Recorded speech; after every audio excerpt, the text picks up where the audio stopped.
ओम नमो भगवते वासुदेवाय। ओम नमो भगवते वासुदेवाय। ओम नमो भगवते वासुदेवाय।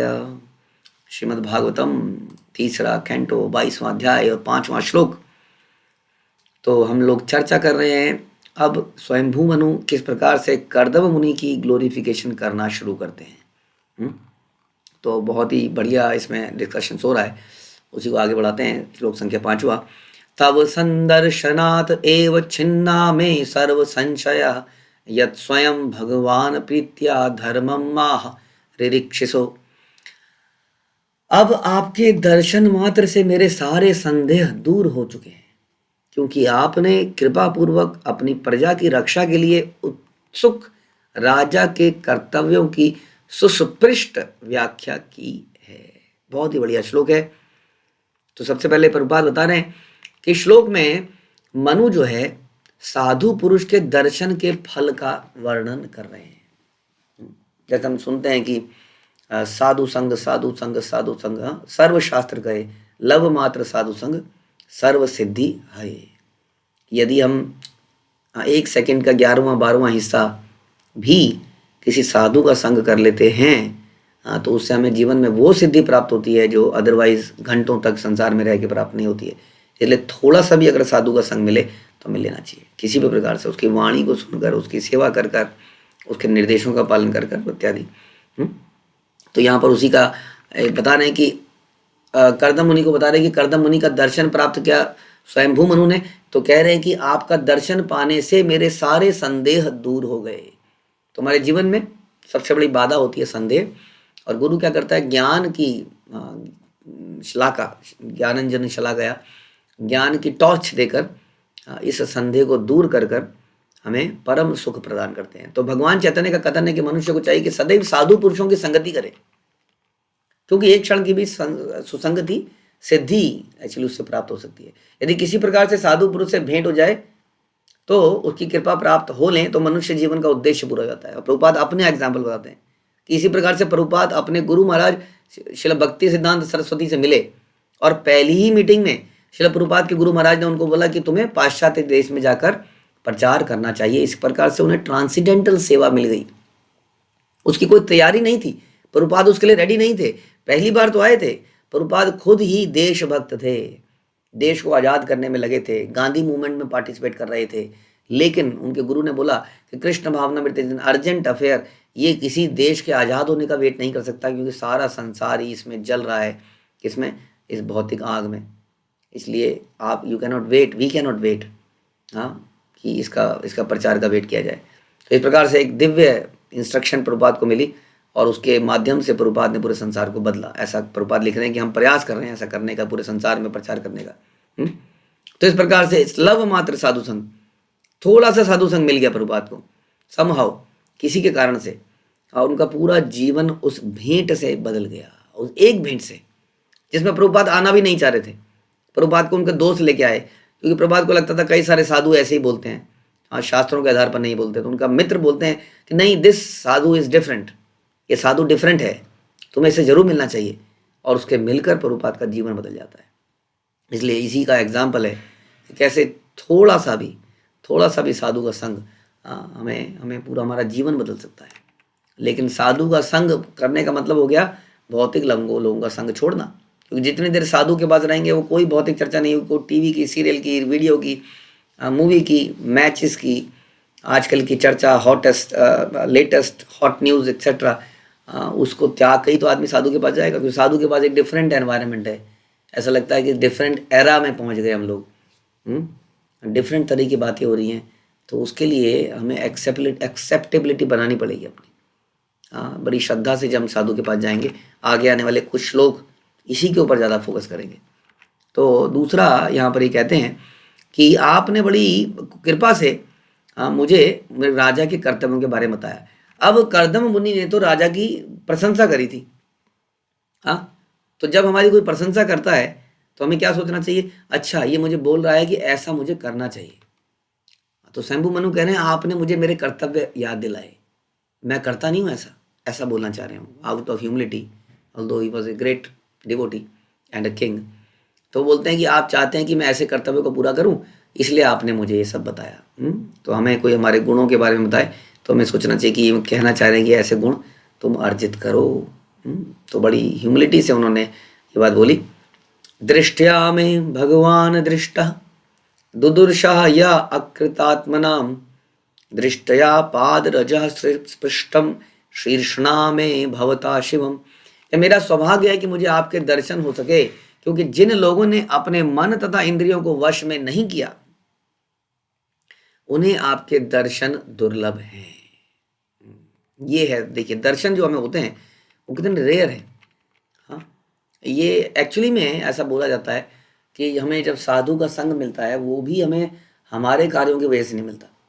हाँ, ऑल्दो हम पढ़ते हैं ना सुकृति के बारे में, तो सुकृति तो है, बट हमें जब भगवान साधु का संग मिलता है तो वो साधु की कृपा की वजह से मिलता है। अहेतु की कृपा जिसको कहते हैं। इसलिए साधु जगह जगह जाते हैं, प्रवचन देते हैं, किसी तरह से घर घरों में प्रवचन को पहुंचाते हैं, ज़बरदस्ती देते हैं। उनका रिस्पेक्ट नहीं किया जाता, कुछ कई लोग रिस्पेक्ट नहीं करते हैं, फिर भी जाके कुछ ना कुछ बोलते हैं, प्रयास करते हैं, आगे झुक जाते हैं, प्रणाम करते हैं। हमें मालूम नहीं होता, क्योंकि प्रारंभिक अवस्थाओं में हम साधु की महानता को पहचानते नहीं है ना।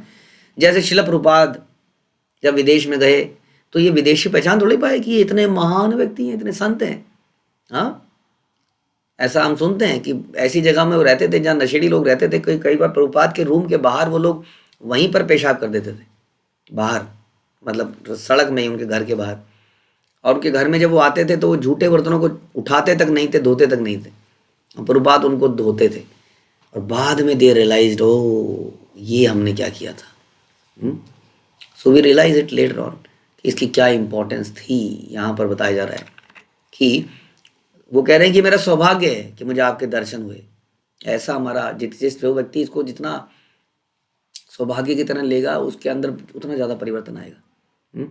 Don't think that it was my right कि मैं आपको घर पे बुला सकता हूँ अपने पैसे के बल पर, कि मैंने दान दिया है तो आप आइए मेरे घर में आइए, या मैंने इतने घंटे कुछ सेवा कर ली है तो मेरे घर में आइए। ये हमेशा हमें समझना चाहिए कि I am not eligible, but मेरे ऊपर कृपा हुई है, जैसा ये कह रहे हैं। ऑल्दो स्वयंभू मनु चल के आए, अपने महल को छोड़कर जंगल में आए, लेकिन फिर भी या क्या मान रहे हैं, कृपा मान रहे हैं। ये एक राजा थे, ये बुलवा सकते थे कि सैनिकों जरा कर्दम मुनि को एक पालकी में उठा के लाइए, जरा मुझे कुछ बात करनी है। वो राजा है, लेकिन राजा जो है अपने महल को छोड़कर कर्दम मुनि के जंगल के आश्रम में आते हैं और कहते हैं मैं बड़ा सौभाग्यशाली हूँ कि मुझे आपके दर्शन प्राप्त हुए। क्योंकि जिन्होंने अपने मन को इंद्रियों को वश नहीं किया है वो आपके दर्शन नहीं कर सकता। कौन आएगा ऐसी जगह में? हाँ, जंगल में। हाँ, लोग शहरों की तरफ भागते हैं, लोग अच्छे पैसे की तरफ भागते हैं। ऐसे में ऐसे साधारण से जीने वाले लोगों के प्रति कौन जाएगा, कौन उनके पीछे जाएगा?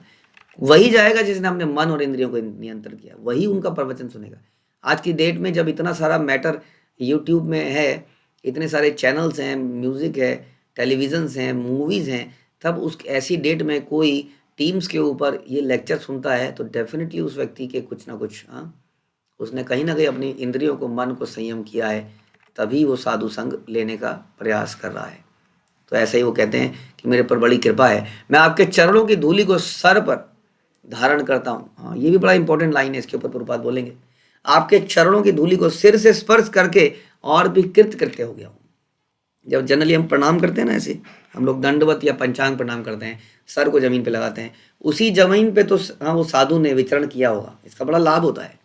जब भी हम दंडवत पंचांग करते हैं तो वहीं पर उन्हीं जगहों पर उस साधु की पैरों की धूल होती है जो हमारे मस्तक पे पड़ जाती है। और इसका बड़ा फायदा है, इसका बड़ा लाभ है। सारे शास्त्र इसको कहते हैं। हम सुनते हैं भागवत में महद पाद रजोभिषेकम, अर्थात महत अथवा महान भक्त के चरणों की पवित्र धूली, उससे हमें अभिषेक करना चाहिए, यानी कि वी शुड बेद। ऐसा हम सुनते हैं। 3 महाबल कौन कौन से हैं? भक्तों के चरण की धूली, भक्तों का पद जल और भक्तों का उच्छिष्ट। ये 3 महान बल हैं भक्ति में आगे बढ़ने के लिए। लेकिन ये बड़ा मुश्किल कार्य है। हाँ, किसी के पैरों का जल धारण कर लेना, हाँ, उसकी धूली ले लेना, ये अटर ह्यूमिलिटी, बहुत ही सिंप्लिसिटी में वाला व्यक्ति कर सकता है। हम कुछ ऐसी घटना सुनते हैं कि कालिया जो है पिछले जन्म में एक ऐसा व्यक्ति था जिसने एक साधु के पैरों का जल लिया, लेकिन उस साधु को कोढ़ हो रहा था, कोढ़, ऐसा दिखता था कि कोढ़ हो रहा है, और कोढ़ वाले व्यक्ति के पैर का जल वो पीने गया, तो उसने क्या किया, उसने उसको पी के बिना पिए सर पे छिड़क लिया, पिया नहीं गया उससे। हाँ, श्रद्धा थी, बट श्रद्धा में थोड़ा सा डाउट भी था, तो उसने मुंह में ना धारण करके सर पे छिड़क लिया, और बाद में कहते हैं इसीलिए भगवान ने उसके सर पर अपने चरण का निशान बनाया। लेकिन उसको कालिया का जन्म मिला, क्योंकि उसने साधु के पैरों के जल को एक तरह से त्यागा भी, लेकिन सर पे छिड़का, तो उसका लाभ भी उसको मिला कि भगवान उसके सर पे नाचे और पैरों के निशान छोड़े। ऐसा कुछ घटना हम सुनते हैं। तो कहने का मतलब है कि बड़ा इंपॉर्टेंट है, लेकिन वही व्यक्ति इसको कर पाता है जो कि बहुत ही उसने अपने आप को हम्बल बना लिया है। क्योंकि संसार में लोग ये सोच ही नहीं सकते हैं। लोग सोचते हैं कि जितना पढ़ेंगे, जितना 10-10, 12-12 घंटे काम करेंगे तो आगे बढ़ेंगे। हाँ, ज्ञान योगी भी सोचते हैं जितने शास्त्रों का अध्ययन कर लेंगे उतना आगे बढ़ेंगे। तपस्वी सोचता है जितने ज़्यादा साल तपस्या करूंगा उतना ज़्यादा मिलेगा। लेकिन यहाँ तो कुछ और ही लिखा है। यहाँ लिखा है महान भक्तों के पैरों का जल, उनके चरण की धूली, उनका उच्छिष्ट, एक प्रकार से उनका सर्वेंट बन जाने से सारी सिद्धि प्राप्त हो जाती है। ये बिल्कुल डिफरेंट रास्ता है जो अभी तक हम लोग सोचते आए। हाँ, भगवत गीता में भी लिखा है कि महात्मानस्तु, महान पुरुष आत्मिक शक्ति के वश में रहते हैं। उनका लक्षण यह है कि कृष्ण भावनामृत में पूरी तरह से लीन रहते हैं ये व्यक्ति। हाँ, इसलिए महत कहलाते हैं। ऐसे व्यक्ति के बारे में बता रहे हैं। जब तक महात्माओं के चरणों की धूलि कोई अपने सर पर नहीं चढ़ लेता, तब तक आत्म जीवन में सिद्धि मिलने की कोई संभावना नहीं रहती। और इसको लिटरली भी करना है, और इसके मर्म को भी समझना है। लिटरली करने का मतलब जैसे मैंने बताया, जब हम प्रणाम करते हैं तो वो धूली जाती ही है। और कई तरीकों से बाकी चीज़ें भी पूरी करी जा सकती हैं। और साथ में इसका मर्म क्या है कि हम वैष्णव के दास हैं। कैसे दास हैं? बिल्कुल निम्न दास। उनका उच्छिष्ट हम खाते नहीं है कुछ भी। हाँ, जैसे एक डॉग है वो बचे हुए को खाता है, वैसे हम भी ऐसा बनने का प्रयास करते हैं। ये बहुत ही डीप फिलॉसफी है जो कि प्रारंभ में बड़ी अटपटी सी लगती है, लेकिन समझना पड़ेगा इसको धीरे धीरे। यही यहाँ पर बता रहे हैं। स्वयंभू मनु जो कि स्वयं राजा हैं, वो कह रहे हैं कि आपके चरणों की धूली मुझे प्राप्त हुई। यदि कोई किसी महापुरुष के चरणों की शरण ग्रहण करता है तो उसके महान बनने की काफ़ी संभावना रहती है। जब महाराजा रघुगण की बात है ये सारी, तो रघुगण ने जड़ भरत से उनकी अद्भुत आत्म उन्नति के संबंध में प्रश्न किया, तो उन्हें राजा को उत्तर दिया कि केवल धार्मिक कर्मकांडों का पालन करने से, केवल सन्यासी बनने से, शास्त्रों की विधियों को जानने से, यज्ञ करने से आध्यात्मिक उन्नति नहीं मिलती। कैसी मिलती है? जो महत पद है, उन महत लोग हैं, महत पाद रजो अभिषेकम, वहाँ से उन्नति प्राप्त होती है। ये विधियाँ निस्संदेह आत्मबोध में सहायता होती हैं। कौन सी? सन्यासी बन जाना, कर्म कांड करना इत्यादि। लेकिन वास्तविक प्रभाव तो महात्मा की कृपा से ही मिलता है। और विश्वनाथ चक्रवर्ती ठाकुर कहते हैं इस बारे में कि उन्होंने गुरु के प्रशंसा में, गुरु के महानता में, उनके हमारे जीवन में इम्पोर्टेंस के ऊपर जो गुरु अष्टकम लिखा, गुरु अष्टकम, जिसमें वो कहते हैं वंदे गुरु श्री चरणारविंदम, जो कि इस्कॉन के अंदर शिला प्रभुपाद ने मंगल आरती बनाई। सबसे पहली आरती इस्कॉन में यही होती है हर मॉर्निंग में, कि हम सबसे पहले गुरु अष्टकम गाते हैं। गुरु अष्टकम, इसको मंगल आरती भी कहा जाता है। तो विश्वनाथ चक्रवर्ती ठाकुर ने कहा, जिसमें हम याद करते हैं गुरु के द्वारा हमें कैसे एंगेज किया जाता है भक्ति के कार्यों में, कीर्तन में, भगवान के मंदिर के मार्जन में, मंदिर को सजाने में, भगवान की लीलाओं को सुनने में इत्यादि में। तो इसलिए कहते हैं कि ऐसे गुरु को हम प्रणाम करते हैं, क्योंकि उन्हीं से हमें भक्ति का दान वास्तव में मिलता है। और उसके अंत में ये भी सुनते हैं कि जो गुरु को प्रसन्न नहीं कर पाता उसको कभी आत्मसिद्धि प्राप्त नहीं होती है, उसकी गति नहीं होती है। तो इस प्रकार से आत्मा के अर्थ शरीर, आत्मा तथा मन, और अकृतात्मा का अर्थ है सामान्य व्यक्ति जो अपनी इंद्रियों को या मन को वश में नहीं कर पाता। इसलिए सामान्य व्यक्ति को महापुरुष या भगवान के परम भक्त की शरण ढूंढनी चाहिए और उसे प्रसन्न करने का प्रयास करना चाहिए। इससे उसका जीवन पूर्ण हो पाएगा। मात्र अनुष्ठानों से, धार्मिक कार्यों से ये नहीं हो पाएगा। शरण लेने से, उनको प्रसन्न करने से होगा, उनके प्रति निष्ठा श्रद्धा दिखाने से होगा, उनकी बातों को मानने से होगा, तब वह सिद्धि प्राप्त करेगा। लेकिन ये ज़माना उसका रहा नहीं है। आजकल के ज़माने में टीचर्स भी जो बचे हैं, बचे कुछ टीचर्स जो हम समाज में देखते हैं, वो टीचरों का रोल भी बड़ा डिफरेंट है। हम लोग सोचते हैं कि नहीं पढ़ाएगा तो नहीं पढ़ाएगा, कहीं बाहर से पढ़ लेंगे, ट्यूशन पढ़ लेंगे, ऑनलाइन पढ़ लेंगे, लेकिन किसी के शरणागति कोई नहीं होना चाहता। वो ज़माना चला गया कि छोटे छोटे इवन मैटीरियल टीचर्स की बात करें, आध्यात्मिक गुरु की बात ना करें, कोई टीचर के पैर छूने वाले लोग अब खत्म हो गए हैं। वो सोचते हैं हाँ जी आप कितने पैसे लेंगे, अच्छा कितने दिन पढ़ाएंगे, अच्छा इतना।